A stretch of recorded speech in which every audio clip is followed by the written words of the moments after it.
você veja que os piores inimigos de Paulo, até a sua morte, no ano 64 da nossa era, quando foi decapitado em Roma pelas mãos de Nero, pior inimigo dele não foram os romanos. Os romanos executaram coisas, também esporádicas. Agora, o pior inimigo que Paulo teve foram os judeus, os fariseus que rodavam o mundo, como Jesus dizia, para tentar fazerem um discípulo, um prosélito, e criavam um outro fanático, 2 vezes pior do que eles. Jesus chama de filho do inferno, 2 vezes pior do que ele. Iam atrás de Paulo. Onde Paulo ia, tinha uma turba de judeus para provocar os greco-romanos ou os romanos para prenderem-no, para apedrejarem-no. Ou então eram os chamados cristãos judaizantes.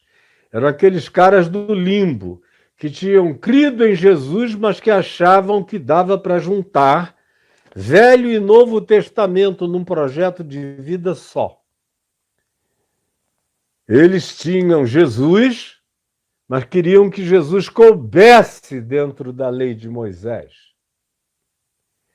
E eram os chamados judaizantes, que era uma grande tentação, inclusive para Pedro, que negociava, ficava às vezes no limbo, como lá em Gálatas é dito, quando ele estava sozinho com Paulo e Barnabé, ele vivia como um gentio, proclamava e experimentava o evangelho do reino de Deus com a liberdade com a qual um gentio comia, bebia, se relacionava, sem aquelas dietas da Torá, nada daquilo, livre, como qualquer outra pessoa na terra.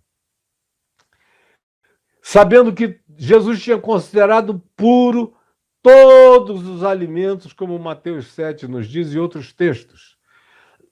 Sabendo que pela gratidão, pela oração de ação de graças, todas as coisas são santificadas. É o que o Novo Testamento ensina em ocasiões diversas e repetitivas. Mas o próprio Pedro, quando chegaram os presbíteros da parte de Tiago, vindo de Jerusalém, Tiago, irmão de Jesus. Mas vejam, Paulo, o perseguidor, que vem a compreender Jesus e o Evangelho infinitamente mais e de modo superior a todos os demais apóstolos, inclusive a Tiago, irmão de Jesus. Não é carne nem sangue que abre os sentidos do reino de Deus. Tiago é um homem santo de Deus, mas tinha as suas limitações. Aceitou condicionamentos que Paulo não teve, porque largou Jerusalém para trás, foi para os gentios, foi viver no mundo. Ele que tinha sido criado em Tarso, no ambiente greco-romano, que teve uma educação não só judaica, mas ampla, filosófica, de saberes variados. Tarso, a cidade dele, era uma cidade universitária, das mais importantes daquela região da Ásia Menor. Então, é Paulo que, quando vê chegarem esses presbíteros da parte de Tiago e vê a mudança de comportamento que isso gerou em Pedro e até em Barnabé. Paulo diz porque até o próprio Barnabé caiu na dissimulação deles e começou a fazer restrições dietéticas. Depois de ter comido tudo, agora da noite para o dia dizia, não, isto eu não como. Minha religião não permite. Isto eu não bebo. Minha religião não deixa. Isto e aquilo que vocês veem todo dia acontecendo na hipocrisia da religião. Paulo se levantou e deu uma bronca. Veja Gálatas 2. Você vê do capítulo, lê o capítulo 1, o capítulo 2 e o capítulo 3. A bronca que Deus dá em Paulo, que Paulo dá em Pedro e Barnabé. É uma bronca. Que isso, Pedro? O que aconteceu com você, rapaz? Leia lá, a partir desse contexto, e você vai achar aquilo tudo patético. Sem contexto não dá para entender, mas com contexto vira uma carta, como uma outra carta qualquer, que qualquer compreensão, qualquer leitura atenta discerne, entende, assimila. Então Jesus nunca voltaria para Jerusalém. Jerusalém é um lugar para passar, mas para ficar só se fosse para morrer, como a gente vai ver em outras ocasiões adiante, a alusão de Jesus a esse fato de que Jerusalém era o lugar do maior perigo possível para quem carregava o Evangelho de Deus, a palavra de Deus.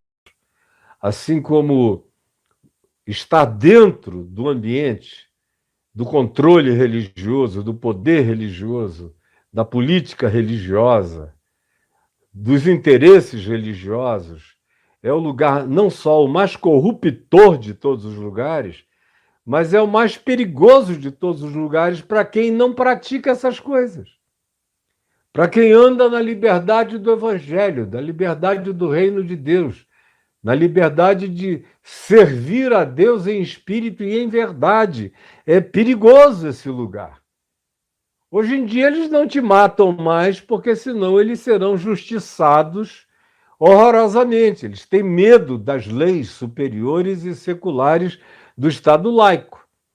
Mas aonde as coisas não são assim, como, por exemplo, no Irã ou na Arábia Saudita, em alguns outros países teocráticos, e onde há lideranças religiosas com poder de decidir a vida e a morte, como era no caso em Jerusalém, o perigo é muito grande.